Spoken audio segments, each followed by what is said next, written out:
तो नमस्कार बच्चों, स्वागत करते हैं आपका अपने इस चैनल पर। आज बात करने वाले हैं हम बीपीएससी एई के जनरल इंजीनियरिंग के पेपर के बारे में। आपको पता है जनरल इंजीनियरिंग में सिविल इंजीनियरिंग, मैकेनिकल इंजीनियरिंग और इलेक्ट्रिकल इंजीनियरिंग से कंबाइंड क्वेश्चंस आते हैं और सिविल और मैकेनिकल के लिए ऑलरेडी सर बात कर चुके हैं। आज की वीडियो में हम इलेक्ट्रिकल इंजीनियरिंग के बारे में बात करेंगे और ये बात करेंगे कि इस एग्जाम के लिए क्या हमारी जर्नी रहेगी, इसको किस प्रकार से हम तैयार करेंगे, क्या क्या इसके अंदर कंटेंट है और इलेक्ट्रिकल इंजीनियरिंग के कौन कौन से इसमें टॉपिक्स डाले गए हैं और उनको किस प्रकार से हमने करना है। ठीक है, तो मैकेनिकल के लिए ऑलरेडी विवेक सर बात कर चुके हैं, सिविल के लिए भी ऑलरेडी बात हो चुकी है। अब बच रहा था भाई इलेक्ट्रिकल इंजीनियरिंग। मेरी वीडियो आने में थोड़ा सा समय लगा है, इसके लिए क्षमा प्रार्थी हूं मैं आप लोगों से। तो अब देखो, ये है इलेक्ट्रिकल इंजीनियरिंग का पार्ट भाई।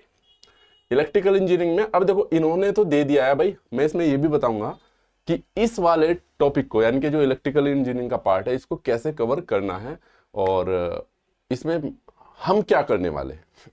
ठीक है, तो देखो इन्होंने तो दे दिया एकदम मेजरमेंट, ये सब चीजें, वोल्टमीटर, एमीटर, चार्ज। ठीक है, और ये एलिमेंट्री इंजीनियरिंग दे दिया, इलेक्ट्रिकल सर्किट दे दिया, सर्किट रूल दे दिया, प्रिंसिपल।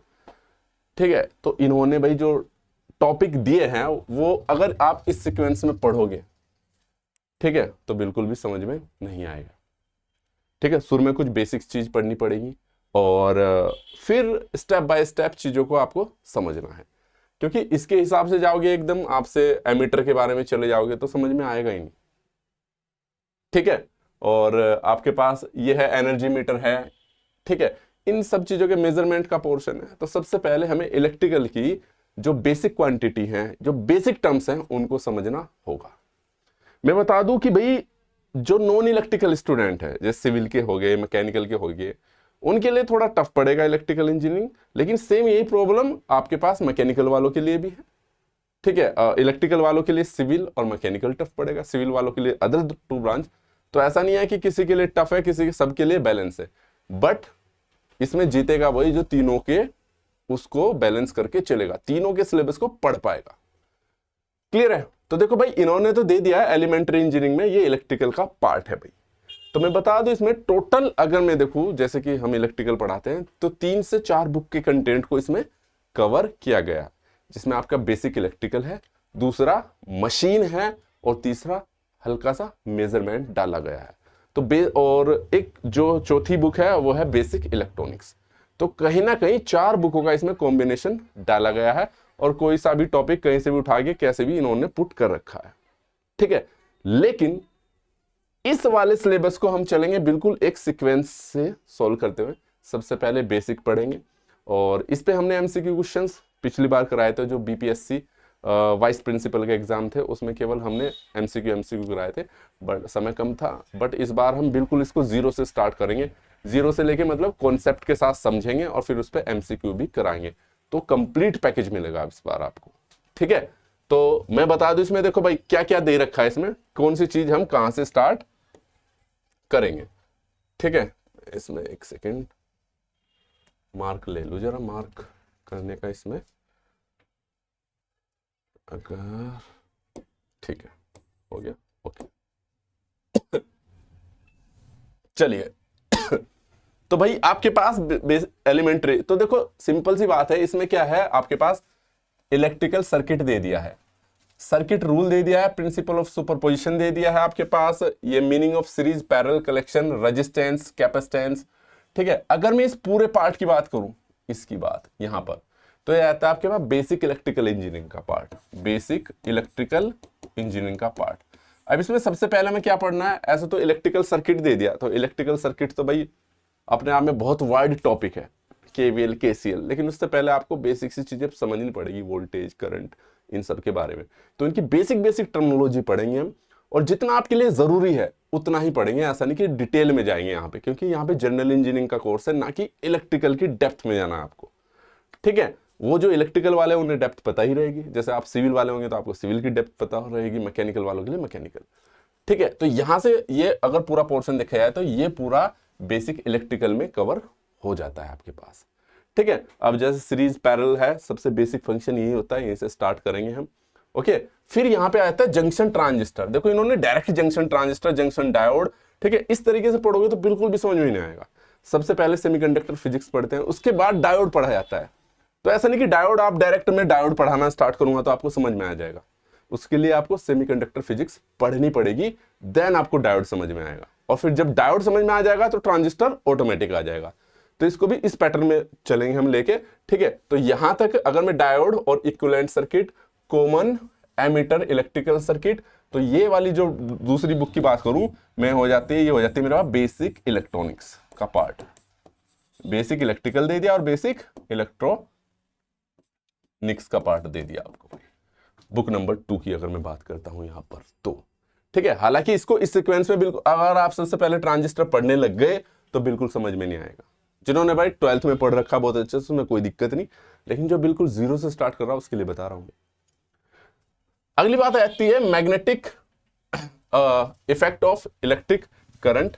मैग्नेटिक इफेक्ट यानी कि बेसिकली मैग्नेटिक फील्ड की बात कर रहा है बेसिकली, ठीक है। मैग्नेटिक सर्किट, ठीक है। तो यहां पर क्या आ गया आपके पास, बेसिकली ये मैग्नेट वाला चैप्टर आ गया इसमें। मैग्नेट, इसमें मैग्नेट और इलेक्ट्रोमैग्नेटिक इंडक्शन, ये सब आ जाते हैं आपके पास, ठीक है। और ये वाला पार्ट भी आपके पास बेसिक इलेक्ट्रॉनिक्स में ही आ जाता, बेसिक इलेक्ट्रिकल इंजीनियरिंग में ही आ जाता है आपके पास भाई।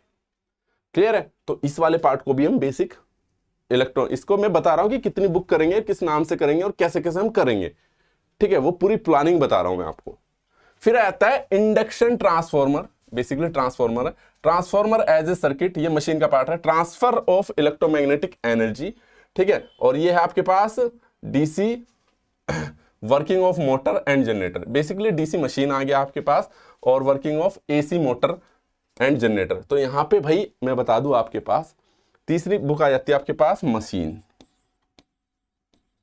इलेक्ट्रिकल मशीन, जो तीसरी बुक है आपके पास।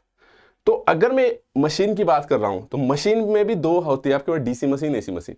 डीसी मशीन में हम पढ़ेंगे डीसी मोटर और जनरेटर, और वर्किंग ऑफ एसी मोटर और क्या है, जनरेटर। तो यहां पे हम केवल वर्किंग पढ़ेंगे इसमें, और थोड़ा सा और बेसिक से थोड़ा सा और ऊपर एनहेंस करेंगे, जिससे कि आप क्वेश्चन करने लग जाओ।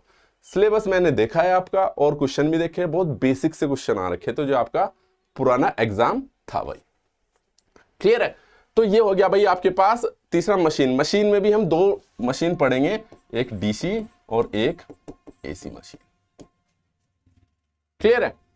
तो 3 बुक हो जाएगी, इसमें 2 पार्ट पढ़ेंगे, डीसी के लिए मोटर और जनरेटर अपने में, और जो ये है आपके पास एसी मोटर एंड जनरेटर, तो भाई ये ट्रांसफॉर्मर के बाद ही पढ़ेंगे, क्योंकि एसी मोटर दे तो दिया इसमें। एसी मोटर में सिंगल फेज मोटर भी आता है, 3 फेज मोटर भी आता है, ठीक है। जनरेटर में आपके पास ऑल्टरनेटर आ जाता है, ठीक है। तो इनके बेसिक चीजें हम पढ़ेंगे, क्योंकि आपको बेसिक चीजें पता होनी चाहिए कि भाई आपके पास ट्रांसफॉर्मर क्या करता है, ऑल्टरनेटर क्या करता है, क्या आउटपुट पे मिलता है।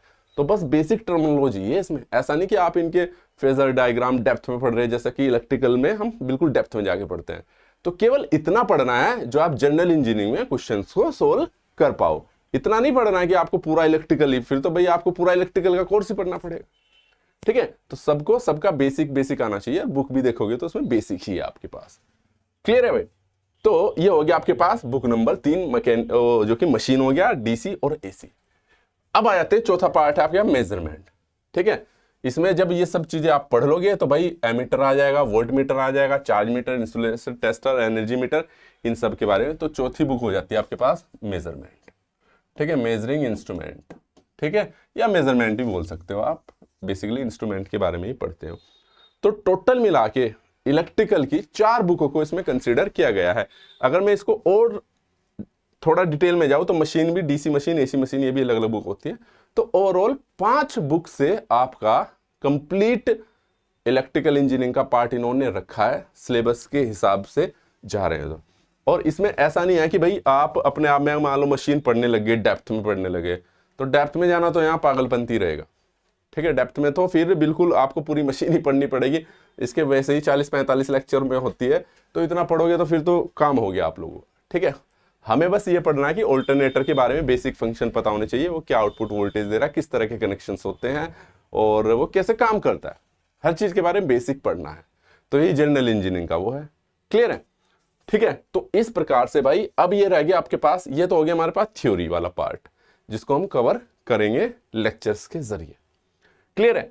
दूसरी चीज मैं बता दूं, फिर बाद में आ जाती है कि वैसे तो जब मैं थ्योरी पढ़ाऊंगा उसी के साथ में बताऊंगा कि आपसे क्वेश्चन पूछा जाता है, इस टाइप के सवाल आते हैं प्रीवियस क्वेश्चन के आधार पे। बाद में करेंगे हम एमसीक्यू की प्रैक्टिस। ठीक है, एमसीक्यू की प्रैक्टिस। ठीक है, जो भी और क्वेश्चंस के लेवल वही रहेंगे जो पहले आ रखे हैं, उन्हीं के आधार पे रहेंगे। तो चलिए जल्द से क्लास को हम करते हैं स्टार्ट, और टाइम टेबल आपको मिल जाएगा जल्दी, और बिल्कुल सिलेबस के आधार पर एक बेहतरीन तरीके से बिल्कुल जीरो से स्टार्ट करते हुए। और इसमें मैं रखूंगा, इस चीज को मैं बिल्कुल ध्यान में रखूंगा कि इसमें नॉन इलेक्ट्रिकल के स्टूडेंट है, तो उन चीजों को उसी तरीके से मैं समझाऊंगा। तो इस वीडियो में इतना ही, मिलते हैं आपको जल्दी क्लास में, और जल्दी से तैयार हो जाइए और कोर्स में एनरोल हो जाइए ताकि आपका कोई भी क्लास ना छूटे। तो इस वीडियो में इतना ही, मिलते हैं आपको नेक्स्ट क्लास में। Thank you so much, all the very best.